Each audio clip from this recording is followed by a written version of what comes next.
mapauwi si Tatay Digong, kakaroon man ng ibang opinyon sa ibang abogado, iisa pong layunin na mapauwi si Tatay Digong.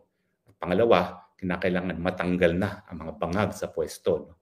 At alinsunod dito, ngayon, pag-usapan po natin yung motion na hinain ng mga abogado ni Tatay Digong para sa interim release. Kung maalala niyo po matapos ang 4 na buwan na pagkakakulong, hinain na nga itong motion for interim release. Now, ang interim release naman po ay karapatan niya ng akusado dahil ang pagkakakulong naman ay para masiguro lang ang pagdadalo ng isang akusado sa pagdinig ng kanyang kaso. Siyempre, ang pag-aaresto sa kanya ay para magkaroon ng jurisdiction sa katauhan ng akusado ang hukuman para maiwasan ang pagtamper sa evidence at pananakot sa mga witnesses. At meron naman po talaga mga basihan para magkaroon ng interim release. Unang-una, yung wala naman pong banta na tatakas ang akusado. Pangalawa, ay wala naman pong kakayahan na gumawa ng iba pang krimen yung akusado. Anyway, kung maaalala nyo, hinain ito matapos ang 4 na buwan na pagkakakulong at matapos ang, kung hindi ako nagkakamali, 1 buwan, pinasuspend. Pinadelay ang desisyon ng hukuman dun sa motion na para magkaroon ng interim release.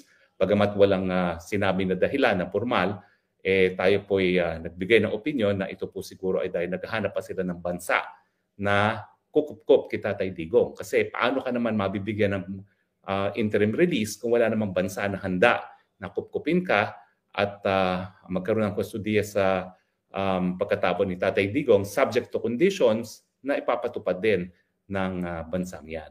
Sinabi natin na dahil lang ICC naman ay walang sariling gwardya, siya ay umaasa sa kooperasyon na ibibigay ng mga miyembro mga estado. At siyempre, yung interim release, bagamat hindi natin sinasabing imposible, hindi rin talaga likely. Dahil nga, kung ikaw ay hindi na miyembro ng ICC, wala ka na obligasyon na makipagtulungan sa ICC. Kaya renule out natin yung interim release sa mga bansa na hindi kasapi na ng ICC. Kasama na dyan ang Pilipinas, ang bansang China, bansang Russia, bansang Amerika, dahil hindi naman sila kasapi sa ICC. Now, bakit ba kinakailangan o bakit may karapatan si Tatay Digong na magkaroon ng interim release? Well, una-una, sinasabi nga natin na ibang sistema dito sa ICC. Ang sistema dito sa inquisitorial system, kinakailangan mo lamang ng good reasons para ikaw ay mapa-aresto. Bakit? Kasi nakasaad naman sa Rome Statute na po pwede magkaroon talaga ng interim release. In fact, kung nasunod nga ang Rome Statute, dapat hinarap muna si Tatay Digong sa lokal na hukuman para masigurado ang kanyang mga karapatang pantao at para masigurado na walang paglabag sa soberenya ng bansa kung saan nanggagaling yung akusado papunta ng The Hague. Pero mas importante rito dahil doon pa lamang sa lokal na hukuman, sa RTC sa Pilipinas, dapat nagpasya na ang hukuman kung po pwede muna siyang magkaroon ng interim release bago siya ma-extradite sa ICC. Hindi nga po nangyari yan dahil kinidnap na si Tatay Digong. At ngayon, naririto na siya, nakakulong. Pangalawa, yung inquisitorial system kasi nga, dahil good reasons lang ang warrant of arrest, kinakailangan payag din ang hukuman na palayain, panandalian ang akusado. Bakit? Well, as a matter of right, unang-una po, talaga namang merong presumption of innocence. At yan naman po ay nakasaad din sa ICC Rome Statute. Hindi lang yan nakasaad sa ICCPR, sa International Covenant on Civil and Political Rights, at saka sa batas ng Netherlands at batas ng Pilipinas, kundi nasa ICC Rome Statute na rin yan. So yung pagkakakulong, bago pa mapatunayan na siya nagkakasala, in fact, bago pa mapatunayan na merong probable cause, kasi yung probable cause, ngayon pa lang po madidetermine dito sa confirmation of charges sa September 23. Yan po yung malaking pagkakaiba sa proseso ng Pilipinas ng ICC. Good reasons lang ang dahilan kaya nagkaroon ng warrant of arrest. Pero wala pa pong probable cause na mas mataas sa good reasons. At ang definition ng probable cause, meron nga ang krimen na nangyari at yung nasasakdalang posibleng gumawa ng krimen na yun. Wala pa po yan. Sa Pilipinas, hindi ka na ba makukulong hanggang nagkaroon na ng determination of probable cause sa mga piskalya na sang-ayon ngayon sa rules ng Supreme Court ay binding sa mga hukuman. So, talaga naman pong kapag hindi binigyan ng interim release, malaking dagok yan sa karapatan ng akusado. Kasi good reasons para lang magkaroon ng issuance of warrant of arrest pero wala pang probable cause. So talagang itong 5 buwan na nakakulong na si Tatay Digong, sa totoo lang, hindi po yan makatarungan. Kasi ni wala pang probable cause.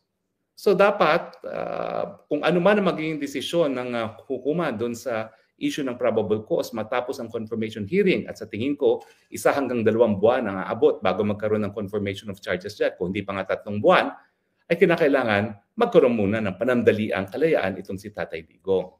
So unang-una, kinakailangan mabigyan siya ng interim release dahil karapatan niya yan to be presumed innocent. At yung pagkakakulong ay para lamang sa dahilan na ito talaga ay kinakailangan at proportionate doon sa mga bagay-bagay na iniiwasan kung hindi siya makukulong, kasama na yung flight at saka pangalawa po ay yung pananakot ng mga testigo. So, ibig sabihin, talaga naman itong interim release ang siyang magbibigay ng buhay doon sa presumption of innocence, lalong-lalo na sa sistema ng ICC na mayroong warrant of arrest miski wala pang probable cause. So, ulitin ko po, no? Bakit ba kinakailangan na ma-detain na ang isang akusado sa ICC? Well, ito ay para lamang masiguro na nga ang pag-a-attend niya sa mga hearing, at pangalawa, para maiwasan yung mga bagay-bagay na paghihimasok sa investigasyon. At pangatlo, para nga maiwasan yung paggagawa pa ng mga kung ano pang mga krimen. Now, merong mga nagkomento bakit daw ang mga abogado ni Tatay Digong in-include yan, yung he is not likely to commit any crimes. Well, alam niyo po, yan ay requirement ng Rome Statute. Kinakailangan sabihin yan. Hindi naman po yan pag-amin na siya ay may nagawa ng krimen. Kung hindi, pag hindi mo sinabi yan na wala naman pong probability na siya ay gagawa ng krimen, hindi ka mabibigyan ng interim release. Now, bakit naman, ano ang mga peculiar, yung mga pangyayari dito kay Tatay Digong kung bakit dapat siya mabigyan ng interim release? Unang-una, kumuha naman siya ng abogado. At talaga namang sinasabi niya na haharapin niya yung proseso. So ibig sabihin, wala siyang planong tumakas, no? Dahil hinaharap niya yung proseso. Pangalawa, yung kanyang edad at yung kanyang mga sakit. Kinakailangan naman, bigyan din niya ng konsiderasyon dahil may puso naman ang hukuman, no? Yung babaeng hukuman ay naka-blindfold, walang pinapanigan, pero may puso yan. So sa kasaysayan ng ICC, ngayon pa lang po na nagkaroon ng isang 80 anyos na nakakulong. Bagamat sa kasaysayan din ng ICC, wala pa silang binigyan ng interim release doon sa mga akusado ng core crimes. Yung Bemba na naabsulto later on, habang siya ay naabsulto na at undergoing appeal, binigyan ng interim release. No? Pero bata pa yung mga ibang involved. Ito si Tatay Digong, 80 na, balat at buto na. Wala nang kontrol sa gobyerno dahil ang gobyerno ng Pilipinas kontrolado ng kalaban nila. Buti sana kung nakaupo si Inday Sara as president, pwede lang sabihin na gagamitin ang instrumento ng gobyerno laban sa mga kalaban. Pero ang nakaupo ngayon, matinding kalaban ni Tatay Digong na siya ngang nagpa-kidnap.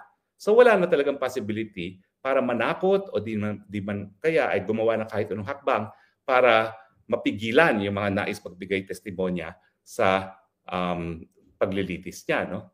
At saka siyempre, yung travel documents niya, wala naman siyang travel documents. So paano siya makakabiyahe? Yan po ay kukumpiskahin pa rin ng hukuman. No? At siyempre, may mga pamamaraan para siya ma-monitor. Kasama na dyan yung kung saan siya titira. Kaya importante po yung bansa na tatanggap sa kanya, yung mga pagre-report sa hukuman, at saka if possible, yung electronic monitoring, yung mga devices para malaman kung nasan si Tatay Digong. At kung titignan man natin ang naging nakaligtas ni Tatay Digong, siya ay abogado, naging mayor, naging congressman, naging presidente, wala naman talaga siyang kahit anong krimen na napatunayan na ginawa. Pero ang pinakamatindi talaga ng dahilan para siya mabigyan ng provisional release, gaya ng sinasabi ko, wala pang nabigyan ng provisional release na akusado ng core crimes, pati ang mga nabigyan lang ng provisional release, yung mga naakusa ng pagpamimeke ng ebidensya at pananakot sa mga testigo, pero ito ang kauna-unahang akusado na 80 anyos. Nagkaroon na kasi ng karanasan yung dating UN hanggang ngayon, no, yung UN Tribunal for the Former Yugoslavia, na yung dating presidente ng Serbia, si Milosevic, ay namatay sa kulungan. Dito rin sa parehong detention facility ni Tatay Digong, bagamat hindi ICC ang naglilitis. At nakita nila na talaga namang matindi ang galit ng mga supporters ng kahit sinong leader na namamatay sa kulungan ng International Tribunal dito nga sa Scheveningen sa The Hague. Now, at saka ang ICC sa kanyang mga desisyon dun sa Bemba at saka Gabagbo case ay kinilala na hindi naman talaga po pwedeng isang tabi yung humanitarian considerations sa desisyon na magbigay ng interim release. At siyempre, yung patuloy na pagdedetene ni Tatay Digong na wala pang probable cause ay inconsistent, salungat doon sa obligasyon ng ICC na itaguyod yung pinakamataas na standards ng human rights. Now, siyempre po, kaya natin sinasabi na po pwede at dapat siya mabigyan ng interim release, ay po pwede naman bigyan ng kondisyones yung kanyang interim release. No? Ano po yan? No? Yung restricting na, yung galaw ni Tatay Digong. Po pwede naman po yung house arrest kung kinakailangan. Bagamat yung iba namang interim release ay binibigay ng mga naunang mga tribunals, gaya ng Tribunal for the Former Yugoslavia at saka Rwanda, malaya naman silang nakakagalaw kung hindi sa kanilang sariling inang bayan, doon sa bayan na tumanggap sa kanila. Po pwedeng i-require siya na umappear from time to time dito sa ICC na personal at yung pagbabawal na makipagkita sa ilang mga individual. So ano ba ang mga jurisprudence? No? Well, o nga po, well, sa ICC mismo, bagamat wala pang nabibigyan na accused sa court crime, si Bemba nga po binigyan nung nag-apila na siya, na patunayan ng trial court na hindi siya nagkasala, binigyan naman po siya ng interim release. Pero kung titignan nyo talaga yung mga naunang hukuman ng International Tribunal for the Former Yugoslavia and Rwanda, talagang almost automatic na pagkahuli dun sa mga akusado, pinauuwi sila at dun mismo sa bayan nila. Bagamat hindi po yan govern ng Rome Statute. Yan ay govern ng statute ng ICTY at ng ICTR. No? Talaga naman po nakakauwi sila sa kanilang sariling bayan at pumupunta lang sa hukuman kapag meron ng paglilitis. Yan po yung mga bata kong bisita na cute na cute. Kanina po medyo napaluhan na ako dahil nalaman ko na parang 3 araw na lang sila ay uuwi na. Napaka-cute po niya, no? Magkapatid po yan. Si Martina at saka si, ako nakalimutan ko yung pangalan ng isa. Anyway, so sa tingin ko po, yung patuloy na pagkakakulong kay Tatay Digong ay hindi po yan absolutely necessary dahil wala naman siyang possibility na tumakas, balat at buto na nga. At wala naman siyang kahit sino na napatunayan na krimen na nagawa sa kanyang 80 anyos. At saka siyempre, kung ikaw naman ay nasa posisyon din ng mga West ng ICC, ayaw mo rin na may mangyari kay Tatay Digong habang nakakulong. Bukod sa 80 anyos, marami pang sakit. Ano pa yan? Okay? So sa tingin ko po, dapat mapagbigyan ng interim release. Bakit? Unang-una, dahil ito po ay magpapatupad ng presumption na hindi nagkakasala hanggang hindi pa napapatunayan. It upholds the presumption of innocence. Pangalawa, papakita ng commitment, paninindigan ng ICC na itaguyod ang karapatang pantao at the same time, pwede naman pong itaguyod yung integridad ng proceedings sa pamamagitan ng pagpapataw ng mga kondisyones. Hindi naman po kinakailangan ang patuloy na pagkakakulong ni Tatay Digong at hindi po siya proportionate, no? Doon sa dahilan kung bakit dapat talaga ipagkait ang kalayaan doon sa mga nasasaktan.